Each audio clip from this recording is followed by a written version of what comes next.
BJP MLA Paidi Rakesh Reddy ఒకసారి మాట్లాడించే ప్రతినిధి. రాకేష్ రెడ్డి గారు, మీరు పదే పదే ఈరోజు సభలో లేచినట్టున్నారు, మైక్ అడుగుతున్నారు. అసలు ఏం మాట్లాడదాం అనుకున్నారు, ఏం చెప్దాం అనుకున్నారు సార్? మైక్ అడిగింది ఏంటంటే ఆ అసెంబ్లీలో అది ఒకటి ఏంటంటే 10% అని 10% లంచాలు తీసుకుంటున్నారని గౌరవనీయ ఎమ్మెల్యే అన్నాడు ప్రభుత్వాన్ని. అసలు ఆ పర్సెంటేజ్ ఎంత అని అడుగుదాం అనుకున్నాను. 10%, 9%, 11%, ఏదో ఒక పర్సెంట్. ఎవరి పర్సెంట్ ఇంతకు? ఇప్పుడు అధిక ప్రతిపక్షంలో ఉన్న గౌరవనీయ ఎమ్మెల్యే వివేకానంద గారు రాష్ట్ర ప్రభుత్వాన్ని, కాంగ్రెస్ ప్రభుత్వాన్ని అడిగాడు. 10% తీసుకుంటున్నారు బహిరంగంగా చెప్పాడు కదా. తెలంగాణ ప్రజలంతా చూశారు. ఒక నిజమైన నికార్సైన ఒక భారతీయ జనతా పార్టీ శాసనసభ్యుడిగా తెలంగాణ ప్రజలకు తెలియాల్సిన అవసరం ఉంది. పర్సెంటేజ్ నిజంగా తీసుకుంటున్నారా అనుకుని నేను ఆ స్పీకర్ గారిని అడిగాను, అవకాశం ఇవ్వలేదు. ఎంత తీసుకుంటున్నారని చెప్తున్నారు కదా. 10% తీసుకుంటున్నారు ఆయన చెప్తున్నాడు శాసనసభ్యుడు. ఒకవేళ అది అబద్ధమైతే వాళ్ళని బైకాట్ చేయాల్సింది. అతను బైకాట్ చేయాలంటే ఏదో కొంత పర్సెంట్ తేడాలు ఉండొచ్చు పర్సెంటేజ్లో. అది 9 కావచ్చు, 11 కావచ్చు, 12 కావచ్చు. అదే అడుగుదాం అనుకున్నాను, అవకాశం ఇవ్వలేదు. మళ్ళీ అడుగుతాను, అవకాశం వచ్చింది అడుగుతాను. 10-12% అని. సభ జరిగే విధానం ఎట్లా చూస్తారు మీరు, కొత్త సభ్యులు కాబట్టి? సభ జరిగే విధానం అయితే పద్ధతి కాదని ఇంతకుముందు కూడా చెప్పాను. ఇక భాష గౌరవనీయ సీనియర్ శాసనసభ్యులు హరీష్ రావు గారు కావచ్చు, లేకపోతే కోమటిరెడ్డి వెంకటరెడ్డి కావచ్చు, ఒక దొంగ అనడము, లిక్కర్స్ రకరకాల మాట్లాడుతున్నారు. కాబట్టి అది శాసనసభకు శోభ తీసుకురాదు. మేము కొత్త శాసనసభ్యులకు మంచి శాసన విలువలు నేర్పండి, సాంప్రదాయాలు నేర్పండి అని నేను కోరుకుంటున్నాను.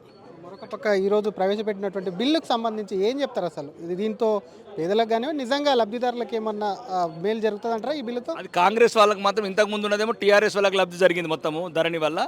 ఇప్పుడు ఈ భూదారు ఈ చట్టాల వల్ల కాంగ్రెస్ వాళ్ళకి లబ్ధి పొందుతారు. అదాని మోడీ బాయ్ అంటున్నారు. నిజంగానే బీజేపీ అదానితో కలిసిపోయిందా? అదాని అంటే ఎంతంటే బోలెడు మంది మాకు భారతదేశంలో పారిశ్రామికవేత్తలు, ఇండస్ట్రియర్లు, ఇదంతా ఒక దేశం అండి. మేము 145 కోట్ల దేశాన్ని లీడ్ చేస్తున్నాం. ప్రపంచంలో 11వ స్థానం నుంచి 5వ స్థానానికి తీసుకొచ్చినాం. ఇది సోనియా గాంధీ గారికి ఇష్టం లేదు. సోనియా గాంధీ గారికి ఎవరైతే ఈ ఇన్వెస్ట్మెంట్ చేస్తున్నారో సోరస్ అనే కుటుంబం, విదేశీ కుట్రదారుడు, దీన్ని ఈ దేశాన్ని అస్థిరపరచాలా, ఈ దేశాన్ని ఇబ్బందుల పాలు చేయాలా, పారిశ్రామికంగా మళ్ళీ 20వ స్థానానికి వెళ్ళాలా కాంగ్రెస్ ప్రభుత్వం ఉన్నట్లు ప్రయత్నాలని మేము తిప్పి కొడుతున్నాం. అదాని లాంటి వాళ్ళు ఈ దేశానికి, అదాని కావచ్చు, అంబానీ కావచ్చు, లేకపోతే టాటా బిర్లాలు కావచ్చు, లేకపోతే ఆదిత్య బిర్లాలు కావచ్చు, వీళ్ళు అవసరం దేశానికి. చెప్పమనండి. వీళ్ళతో డిన్నర్లు చేసింది ఇందిరాగాంధీ, వీళ్ళతో లంచ్లు చేసింది రాజీవ్ గాంధీ. ఈ పారిశ్రామికవేత్తలండి. ఏదైనా తప్పులు ఉంటే ఇక్కడ సరిదిద్దుకుంటాం. ఎవడో అమెరికన్ల సపోర్ట్లు కొడితే ఇక్కడ హైదరాబాద్ రాజ్భవన్ కూడా ఎగురుతారు ఏంటండి కాంగ్రెస్ వాళ్ళు? ఎవడు అమెరికాలో సపోర్ట్లు కొట్టినోడేవాడు, ఇక్కడ రాజ్భవన్ కూడా సపోర్ట్ కొట్టినోడు. ఇది కరెక్ట్ కాదు. ఈ ఒక రకమైన దేశ వ్యతిరేక శక్తులు పన్నున్న కుట్రల ఇది భాగము. మన దేశంలో ఏదైనా జరిగితే మన దేశ చట్ట సంస్థలు ఉన్నాయి, ఇన్వెస్టిగేషన్ సంస్థలు ఉన్నాయి, మనం చర్యలు తీసుకుంటాం. రేపు వీడు కాదు ఆఫ్రికాలో కూడా సపోర్ట్లు కొడతాడు. లేకపోతే వాళ్ళు అదే క్వశ్చన్ అడుగుతున్నారు. ఇన్ని కేంద్ర ప్రభుత్వ సంస్థలు ఉన్నప్పటికీ ఇక్కడ ఎందుకు గుర్తించలేదు, అమెరికా సంస్థ గుర్తించినంత వరకు అనేది? అంటే మీకు అర్థమవుతలేదు.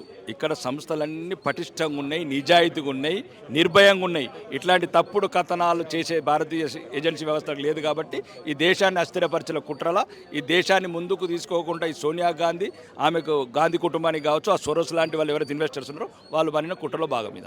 థ్యాంక్ యూ అండి. ఇది అసలు ఒక పక్క అటు కొత్తగా తీసుకొచ్చినటువంటి చట్టం కానివ్వండి, అసెంబ్లీ నడుస్తున్నటువంటి విధానం కూడా కరెక్ట్గా లేదు. కొత్త చట్టంతో ఎవరికి లాభం చేకూరుతుందని ప్రశ్నిస్తుంది. సోనియా గాంధీ కుటుంబానికి గతంలో ఇటు అదాని అంబానీలతో కానీ డిన్నర్ చేసినటువంటి వాటిని కూడా మర్చిపోయారు. ఒకసారి గుర్తు చేసుకోండి. సోరస్ ఇచ్చినటువంటి వాటిని కూడా, ఇటు సోరస్ అమెరికాకి సంబంధించినటువంటి అటు సోరస్ ఉన్నారు కాబట్టి ఆయనకు సంబంధించి ఇక్కడ సోనియా గాంధీతో కూడా బంధం ఉంది.